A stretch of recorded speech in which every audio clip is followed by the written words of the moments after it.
नमस्कार मित्रांनो, आज माझे सर्व मित्र आणि आम्ही कल्याणला चाललोय. आणि कल्याणला जायचं कारण काय आहे, थोडं सस्पेन्स आहे भावांनो, सांगतो ना. त्याच्यामुळे सीएनजी भरायला आलो होतो आम्ही. सीएनजी टाकी फुल केल्याच्या नंतर डायरेक्ट स्वीट्स वरती मस्त 2 बॉक्स पेढे घेतले बाबांनो, कारण की सस्पेन्स आहे ना बॉस.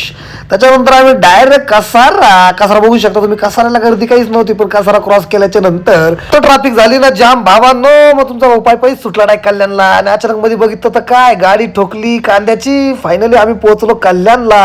हेच ते होंडाईचं शोरूम आहे ना भावांनो, कारण की आमच्या दोस्ताने ना गाडी घ्यायची. तर भावाला विचारलं, यार तू नाशिक मध्ये का नाही गाडी घेतली, नाशिक मध्ये शोरूम नाहीये का भावा. म्हणे माझा भाऊ आहे ना इथं कल्याणला शोरूमला, म्हणजे डिस्काउंट भेटलं म्हणून आलोय. तर हार बघून आहे ना दिमागच खराब झाला भावांनो.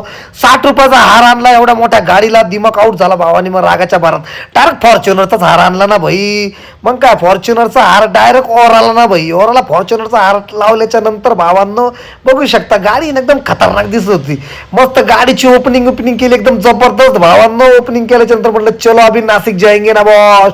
मग नाशिकला निघलो. गोरख भाऊ बागुल गाडी चालत होते आणि मी मस्त शेट सारखं बाजूला बसलो ना भावांनो.